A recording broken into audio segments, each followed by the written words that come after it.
जब कुदरत अपना रूप दिखाती है तो रूह कांप जाती है। ऐसे ही कुछ हुआ था फ्लाइट 571 के साथ। ये प्लेन एक बर्फीली पहाड़ी पे क्रैश हुआ था, जमीन से हजारों फीट ऊपर। और इस क्रैश में जो पैसेंजर बचे रह गए उनको खुद को बचाने के लिए सिर्फ एक ही इशारा था, अपने ही फैमिली मेंबर्स और यार दोस्तों का मांस खाना। फ्लाइट 571 की कहानी, चाहे आप इसे दुनिया का चमत्कार कहो या दुनिया का खौफनाक हादसा, लेकिन इस कहानी को सुनकर आपकी रूह कांप जाएगी। ये कहानी शुरू होती है 12 अक्टूबर 1972 को। साउथ अमेरिका के यूरुग्वाई देश से एक चार्टर प्लेन उड़ान भरता है जिसको चिली देश की राजधानी सेंटियागो में पहुंचना है। इस प्लेन में बैठे रग्बी प्लेयर्स और उनका मैच देखने जा रहे फैमिली मेंबर्स और उनके रिलेटिव और उनके यार दोस्त। इस प्लेन में टोटल 45 पैसेंजर है, जिसमें 9 क्रू मेंबर है। ये फ्लाइट 3 घंटों में अपनी डेस्टिनेशन में पहुंच जाएंगी, लेकिन रास्ते में इसको एंडीज की पहाड़ों को पार करना है। लेकिन दुर्भाग्य से आगे चलकर मौसम खराब मिलता है। इस वजह से इस फ्लाइट को रास्ते में ही अर्जेंटीना के मेंडोजा शहर में लैंड करा जाता है।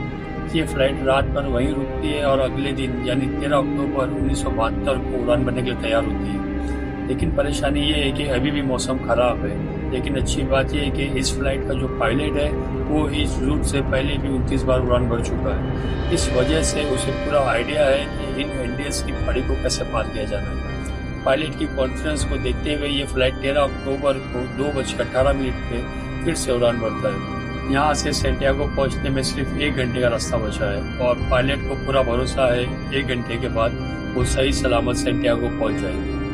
ये प्लेन करीबन 18,000 फीट की एल्टीट्यूड पे उड़ रहा था और धीरे धीरे एंडीज की पहाड़ी को पार कर रहा था। लेकिन आगे चलकर मौसम और ख़राब होता गया, जिस वजह से विजिबिलिटी और कम हो गई और पायलट को आगे कुछ भी दिखाई नहीं दे रहा था। अगर मौसम साफ होता तो पायलट आसपास की पहाड़ियों को देखकर आइडिया लगा लेता कि प्लेन कहाँ है। लेकिन इस समय तो पायलट केवल प्लेन के इंस्ट्रूमेंट पे ही निर्भर है, क्योंकि पायलट को पता था कि वो 1 घंटे में सेंटियागो पहुंच जाएंगे। इसीलिए वो अपनी लोकेशन का रफ आकलन करता रहा और 1 घंटे के बाद जब उसे लगा कि उसने एंडीज की पहाड़ी को पार कर लिया है तो उसने सेंटियागो एयरपोर्ट पर एटीसी से प्लेन को लैंड कराने की परमिशन मांगी। एटीसी ने पूछा, क्या आपने एंडीज की पहाड़ी को पार कर लिया है? तो पायलट ने कहा, हाँ, उन्होंने एंडीज की पहाड़ी को पार कर लिया है। एटीसी भी पायलट द्वारा दी गई लोकेशन पे ही निर्भर थी, तो एटीसी ने प्लेन को लैंड करने की परमिशन दी गई। तो पायलट ने कहा, आप 11,500 फीट के एल्टीट्यूड पे ले आए। 3:31 पर पायलट प्लेन के एल्टीट्यूड को धीरे धीरे घटाने लगा। जैसे ही प्लेन नीचे आता रहा तो पायलट को दिखाई दिया कि अभी तो एंडीज की पहाड़ियाँ ही चल रही है और सामने एक बहुत बड़ी चट्टान है। जल्दी से पायलट प्लेन को फिर से उठाने की कोशिश करता है, लेकिन अब बहुत देर हो चुकी थी। प्लेन को ऊपर उठाते उठाते प्लेन का पिछला हिस्सा पहाड़ी पर टकरा जाता है और वो टूट के अलग हो जाता है। प्लेन का पिछला हिस्सा खत्म होने की वजह से पीछे की जो सीटें थी वो यात्रियों की सहित हवा में उड़ जाती है और 3 पैसेंजर हवा में उड़ के खत्म हो जाते हैं। इस टकराव में प्लेन का राइट विंग भी टूट चुका था, जिस वजह से प्लेन डिसबैलेंस हो जाता है, जिस वजह से उसकी दूसरी विंग भी पहाड़ी से टकराती है और वो भी टूट जाती है। अब केवल प्लेन का फ्रंट पार्टी बचा था जो 350 किलोमीटर प्रति घंटे की रफ्तार से नीचे ग्लेशियर में टकराता है। प्लेन पूरी तरह से तहस नहस हो जाता है। प्लेन के पायलट तुरंत ही मारे जाते हैं। 45 में से 12 लोग इस घटना में मारे जा चुके हैं और 33 लोग अभी भी जिंदा है। लेकिन इनमें से ज़्यादातर लोग बहुत ज़्यादा जख्मी हालत में हैं और उन्हें ये भी नहीं पता है कि वो कहाँ पे है। ये क्रैश हुआ प्लेन ज़मीन से 3,570 मीटर ऊंचाई पे एंडीज की किसी अनजान जगह पे पड़ा है। क्या वो इस पहाड़ी से बच के निकल पाएंगे या नहीं, ये कोई नहीं जानता। अभी तक जो हुआ वो महज एक छोटा सा ट्रेलर था। इस फ्लाइट की असली कहानी तो अब शुरू होगी। आप कल्पना भी नहीं कर सकते आगे चल के इनके साथ क्या होने वाला है। ये वीरान एंडीज की पहाड़ी अब इन पर कहर बन के बरसने वाली है। इनकी आगे की स्टोरी जानकर आपकी रूह तक कांप जाएगी। तो आइए वीडियो शुरू करते हैं। वीडियो शुरू करने से पहले मेरे वीडियो को लाइक कीजिए, चैनल को सब्सक्राइब कीजिए और बेल आइकन दबाना ना भूलें। घायल हुए पैसेंजर्स में से एक पैसेंजर था नांडो प्राडो, जिनके सर में चोट आई थी, जिस वजह से वो कोमा में चले गया था। परेशानी ये थी कि जल्दी सूरज ढलने वाला था और शाम होने वाली थी। इस वजह से रेस्क्यू टीम के पास उनको ढूंढने के लिए ज़्यादा वक्त नहीं था और बाय चांस अंधेरा होने से पहले उनको नहीं बचाया गया तो इस बर्फीली पहाड़ी में रात गुजारना नामुमकिन होता। क्योंकि यहाँ का तापमान रात में -30 डिग्री सेल्सियस तक पहुँच जाता है। जल्द ही रेस्क्यू के लिए 4 जहाज रवाना किए गए। इन चारों जहाज़ों ने एंडीज की पहाड़ी को खंगाल डाला, लेकिन इन्हें कहीं भी कुछ भी नहीं मिला, क्योंकि प्लेन ऐसी जगह पर क्रैश हुआ था जहाँ सफ़ेद बर्फ और घना कोहरा था और प्लेन भी सफ़ेद रंग का ही था। इस वजह से ऊपर से देखने पर रेस्क्यू टीम को क्रैश साइट का अंदाज़ा ही नहीं हो पा रहा था। देखते ही देखते रात हो गई और उस दिन रात भर के लिए रेस्क्यू ऑपरेशन को रोक दिया गया। बचे हुए पैसेंजर्स को उम्मीद थी कि वो कैसे भी करके सिर्फ आज की रात काट ले, कल तो उन्हें कोई ना कोई ने बचा लेगा। और उन्होंने क्रैश पड़े प्लेन में शेल्टर बनाया और रात गुजारी। ये रात इनके लिए बहुत भयानक थी, क्योंकि आज की रात इन्हें -30 डिग्री सेल्सियस में गुजारनी है। लेकिन इनके पास एक उम्मीद है कि कल इन्हें कोई ना कोई ढूंढ लेगा और बचा लेगा। इस उम्मीद में ये इस रात को कैसे भी करके काट लेते हैं। लेकिन 5 लोग इस रात को नहीं झेल पाते हैं और अब जिंदा बचे लोगों की संख्या 33 से बढ़कर 28 हो जाती है। अगले दिन की सुबह 14 अक्टूबर को सर्च ऑपरेशन फिर से चालू किया जाता है और 11 जहाज इन्हें ढूंढने के लिए उड़ान भरते हैं। लेकिन परेशानी वही थी कि क्रैश हुआ हुआ प्लेन सफ़ेद रंग की वजह से बर्फीले पहाड़ी में नजर ही नहीं आ रहा था। बचाव दल के जहाज सर्वाइवरों के ऊपर से उड़ के जा रहे थे, लेकिन उन्हें वो नीचे नजर ही नहीं आ रहे थे। इस वजह से सर्वाइवर ने बचाव दल को सिग्नल देने के लिए प्लेन के ऊपर लिपस्टिक से SOS लिखने की कोशिश की, लेकिन उन्हें रियलाइज हुआ इतना बड़ा SOS लिखने के लिए लिपस्टिक काफ़ी नहीं थी। इस वजह से उन्होंने अपने सूटकेस से बर्फ पर एक बड़ा सा क्रॉस बना दिया, ताकि वो आसमान से बचाव दल को साफ साफ दिखाई दे सके। उस दिन उनके ऊपर से 3 हवाई जहाज निकल के गए, लेकिन अफसोस किसी ने भी इनको नोटिस नहीं किया और ये दिन भी गुजर जाता है। अगला दिन यानी 15 अक्टूबर, उस दिन भी कुछ ऐसा हाल रहता है, लेकिन बचाव दल इन्हें ढूंढने में नाकामयाब रहते हैं। अब इन सर्वाइवर को समझ में आ जाता है ये बहुत बुरे फंस चुके हैं, मदद कब तक आएंगी ये कहा नहीं जा सकता। इस वजह से वो प्लेन में मौजूद चीज़ों से सर्वाइवल की टेक्निक बनाने लगे। धूप में बर्फ़ को पिघलाकर वो बूंद पानी तैयार करने लगे और खाने के लिए उनके पास खाने के लिए कुछ ज़्यादा ऑप्शन नहीं था। क्रैश के 3 दिन बाद यानी 16 अक्टूबर को नांदो प्राडो कोमा से जाग जाता है और जैसे ही उसे होश आता है तो उसे पता चलता है कि इस क्रैश में उसकी माँ मर चुकी है और उसकी 19 साल की बहन गंभीर रूप से घायल है। दिन प्रतिदिन गुजरता जाता है, मदद मिल नहीं पा रही थी। प्लेन में जो खाना था वो भी खत्म हो चुका है। सूरज की रोशनी बर्फ से रिफ्लेक्ट होकर इनकी आंखों को डैमेज कर रही है। भूख, प्यास और आसने ठंडी को सहते सहते अब इन्हें इस पहाड़ी पर 8 दिन हो चुके हैं। रेस्क्यू प्लेन आते और इनके ऊपर से निकल जाते हैं। क्रैश के 8 दिन बाद नांदो प्राडो की बहन भी जीवन की लड़ाई को हार जाती है और अपना दम तोड़ देती है। और उधर 8 दिनों के बाद सर्च अभियान को रोक दिया जाता है, क्योंकि अक्टूबर के महीने में वहाँ पर बहुत ज़्यादा बर्फ़ पड़ती है। इस वजह से सर्च अभियान को 2 महीने के लिए रोक दिया जाता है। ऑफिशियल्स को ये लगा कि इन 8 दिनों में सारे यात्री मारे गए जा चुके होंगे। इस वजह से इनकी मुर्दा बॉडी को 2 महीने के बाद खोज के उनके घर वालों को भिजवा दिया जाएगा। इधर सर्वाइव को मलबे में एक रेडियो मिला। जब सर्वाइवर ने रेडियो को ऑन किया तो उसमें उन्हीं की न्यूज़ ब्रॉडकास्ट हो रही थी कि फ्लाइट 571 के सर्च ऑपरेशन को बंद कर दिया गया है। इस न्यूज़ ने सर्वाइवर्स के होश उड़ा दिए। अभी तक तो उनको खोजे जाने की एक उम्मीद थी, लेकिन वो अब रेडियो पर अपने ही मरने की खबर सुन रहे थे। अपने खोजे जाने की एक उम्मीद की किरण थी, वो भी टूट चुकी थी। अब उनको पता है यहाँ पर मौत निश्चय है। या तो परिस्थितियों को अपने ऊपर हावी होने दो या उनका डटकर सामना करो।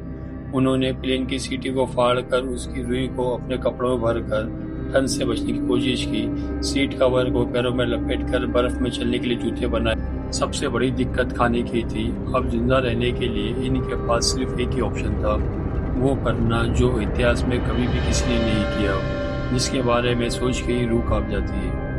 इन्होंने बर्फ में पड़ी अपनी फैमिली मेम्बर्स जिनके साथ वो कभी खेले कूदे थे, उन यारों दोस्तों की मुर्दा बॉडी सुखाने का फैसला किया। हालांकि ये फैसला लेना उनके लिए बिल्कुल भी आसान नहीं था।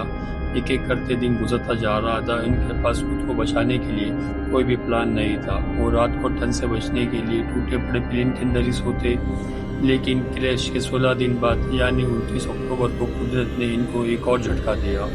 वो रात में सो रहे थे और अचानक उन्हें पता चलता है पहाड़ से एक बर्फ का मोटा सा टूट के नीचे गिर रहा है। ये बर्फ का हिस्सा इतनी जोर से आया कि भारी मात्रा में मौजूद बर्फ ने उनके टूटे प्लेन को अपनी चपेट में ले लिया।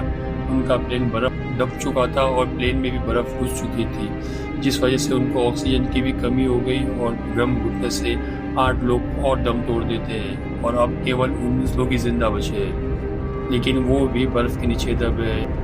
फिर बर्फ से बाहर निकलने में इनको 3 दिनों का समय लग जाता है। अब इन्हें रियलाइज हो जाता है यहाँ रहेंगे तो एक एक करके सारे लोग मारे जाएंगे। इससे अच्छा है कि पहाड़ी से बाहर निकल कर मदद ढूंढने की कोशिश की जाए।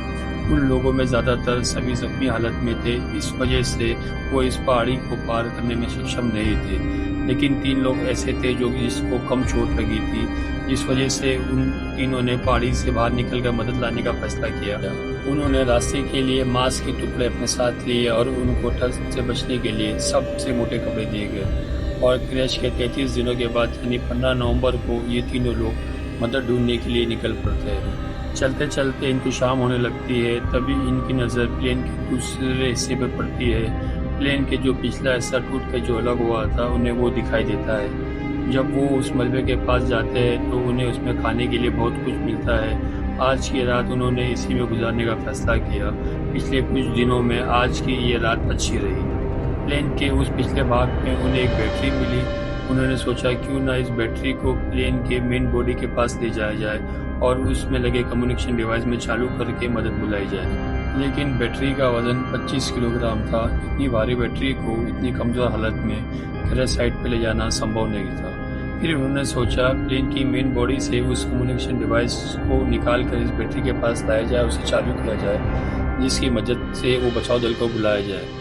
कुछ दिनों तक इन्होंने इसे चालू करने की कोशिश की, लेकिन इन्हें सफलता नहीं मिली और क्रैश के 59 दिनों बाद यानी 11 दिसंबर को एक और एवलांच आता है, जिसमें 3 और सर्वाइवर मारे जाते हैं। इसके बाद जिंदा बचे लोगों की संख्या केवल 16 रह जाती है। और अब ये तीनों नौजवान कैनेसा, पराडो और विजेंटीन बिना किसी गियर के ग्लेशियर पर चढ़ाई करने के लिए निकल पड़ते हैं। ये तीनों पश्चिम दिशा की ओर चलते चले जाते हैं, लेकिन ये बिल्कुल भी नहीं जानते जिस दिशा में ये जा रहे हैं उसमें कोई इंसानी बस्ती भी मिल पाएंगी या नहीं। उनको बस ये लग रहा था उनको ये सामने वाली पहाड़ी को पार करना है और मदद मिल जाएगी, और उन्हें उम्मीद थी कि वो 3 दिन के अंदर इस पहाड़ी को पार कर लेंगे। इसीलिए उन्होंने अपने साथ में सिर्फ 3 दिनों के लिए ही मीट की सप्लाई रखी। इन्होंने धागे से सिलकर एक स्लीपिंग बैग बनाया, तो ये दिन भर बिना किसी गियर के पहाड़ पर चढ़ते और रात में एक ही स्लीपिंग बैग में तीनों चिपक कर सोते, खुले में बिना किसी सुविधा के। -30 डिग्री सेल्सियस में रात गुजारना कोई आसान बात नहीं थी। चलते चलते इन्हें चौथे दिन की सुबह हो जाती, लेकिन अच्छी बात ये थी कि वो अब उस पहाड़ी की चोटी पर पहुंच चुके थे। जैसे ही वो पहाड़ की चोटी पर पहुंचे तो इनके पैरों तले जमीन निकल गई, क्योंकि पहाड़ पर चढ़कर इन्हें पता चला वो इतने दिनों से जिस दिशा में चल रहे थे वो गलत दिशा थी। आगे रास्ता ख़त्म ही नहीं हो रहा है। अब क्योंकि इनके पास खाने की सप्लाई बहुत कम थी, इस वजह से उन्होंने फैसला किया उनमें से एक बंदा क्रैश साइट पे वापस चला जाएगा और 2 लोग आगे जाएंगे। इस वजह से विजेंटीन वापस लौट जाता है और पराडो, कैनेसा आगे बढ़ जाते हैं। उस पहाड़ की चोटी पर चढ़ने के बाद इनको सही रास्तों का अनुमान हो जाता है और ये दोनों कई दिनों तक आगे बढ़ते रहते हैं। और कुछ दिनों के बाद इन्हें नदी की एक छोटी सी धारा मिलती है। वो उस धारों के साथ साथ नीचे चलते रहते हैं और लगातार 9 दिनों तक चलने के बाद 20 दिसंबर नदी के दूसरे किनारे पर इन्हें 3 लोग दिखाई देते। ये चलते चलते बहुत थक चुके थे। पिछले 9 दिनों में इन्होंने पहाड़ पर 61 किलोमीटर की हाइकिंग की थी और अब मंजिल इनके सामने थी। इन्होंने उनसे मदद की गुहार लगाई, लेकिन वो लोग टुमारो बोलकर चले गए। उस दिन उन्हें कोई मदद नहीं मिल पाई, लेकिन अगले ही दिन वो विलेजर फिर से वापस आया और एक पत्थर में कागज और पेन लपट कर नदी के दूसरे किनारे फेंका। तांदो प्राडो ने पेन और कागज को उठाकर जो भी घटना घटी थी उसके बारे में सब कुछ लिख दिया। जब उस विलेजर ने उस पेपर को पढ़ा तो वो सब कुछ समझ गया, क्योंकि उसको पता था इन पहाड़ियों में कुछ दिन पहले एक प्लेन क्रैश हुआ था। उस एरिया में भी पूछताछ के लिए लोग आए थे, लेकिन वो हैरान था कि ये लोग अभी तक जिंदा कैसे बचे हैं। वो विलेजर जल्द से जल्द शहर गया और आर्मी कमांड के साथ इस इंफॉर्मेशन को साझा किया और जल्द ही चिली की एयरफोर्स इन्हें रेस्क्यू करने के लिए पहुंचती है। आर्मी ऑफिसर प्राडो और कैनेसा को हेलीकॉप्टर बिठाकर क्रैश साइट पर पहुंचते और 22 दिसंबर 1972 को क्रैश के 17 दिन बाद बचे हुए सर्वाइवर्स को रेस्क्यू किया जाता है। इन लोगों की हालत बहुत ज़्यादा ख़राब थी। इस क्रैश के बाद टोटल 16 लोग ही सर्वाइव कर पाते हैं। इनकी ये कहानी सच में दिल दहला देने वाली कहानी थी। उम्मीद करता हूँ आपको ये वीडियो मेरी पसंद आई होगी। तो जाने से पहले मेरे वीडियो को लाइक कीजिए, चैनल को सब्सक्राइब कीजिए।